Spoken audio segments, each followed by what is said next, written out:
Bonjour à toutes et à tous. Est-ce que vous savez que votre expérience peut enrichir celle des autres? Vous avez 60 ans, 65 ans, 70 ans ou plus et vous avez une expérience de vie formidable. Qu'en faites-vous? Qu'est-ce que vous en faites concrètement de cette expérience de vie? Premièrement, vous pouvez partager tout ce que vous savez.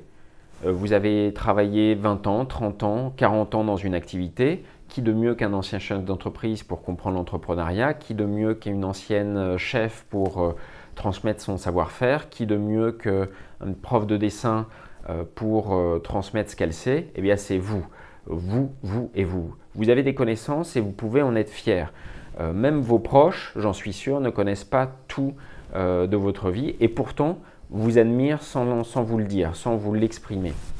Deuxièmement, vous pouvez transmettre ce que vous êtes. Pourquoi? Parce qu'avec cette expérience de vie, vous avez aussi des valeurs, des principes, un point de vue, des opinions, des ressentis sur toute votre vie et sur aujourd'hui l'actualité. Donc n'hésitez pas à la partager avec des plus jeunes générations. Et ce seront les plus jeunes générations qui en tireront parti. C'est à eux d'en tirer meilleur parti.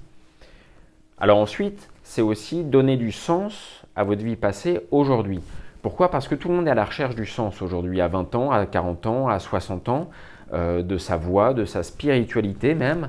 Et vous avez aussi un point de vue par rapport à ça. Vous avez une vie qui a du sens et vous pouvez justement transmettre cette base solide aux plus jeunes générations qui sont curieux, intéressés par ces connaissances, on va dire, et ces repères. Alors, comment transmettre votre expérience? Par trois moyens, principalement. D'abord, évidemment, votre entourage, vos proches. Vous pouvez évoquer votre enfance, votre adolescence, votre vie adulte, échanger, même montrer des photos, des anciennes photos. Tout ça, ça fait partie de votre histoire, mais aussi de leur histoire. Et c'est important de savoir comment vous avez vécu, qu'est-ce que vous avez vécu pour eux, pour mieux se projeter et mieux construire. Deuxièmement, Internet. Alors Internet, il y a du moins bon, mais il y a aussi du très bon. Il y a des entreprises, par exemple, qui permettent de partager des anciennes expériences professionnelles aux plus jeunes générations. Vous pouvez vous enregistrer, vous prendre en photo, vous pouvez utiliser les réseaux sociaux à bon escient.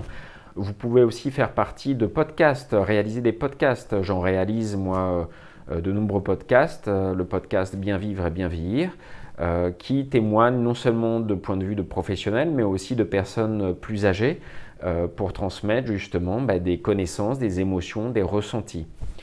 Et enfin, évidemment, un tas d'initiatives existent comme s'impliquer dans l'art, s'impliquer dans des groupes de parole, s'impliquer dans des associations qui vont vous permettre justement de transmettre ce que vous savez, ce que vous connaissez, mais aussi ce que vous êtes auprès d'autres personnes. En fait, c'est du gagnant-gagnant. Vous gagnez à transmettre et à partager votre expérience, vos connaissances, et puis les autres générations finalement apprennent et arrivent à mieux comprendre la société dans laquelle on vit aujourd'hui grâce à vous. Donc en tout cas, n'hésitez pas. Je vous dis à bientôt, je vous souhaite une très belle journée et en tout cas, n'hésitez pas à échanger sur le sujet. Allez, à bientôt, au revoir.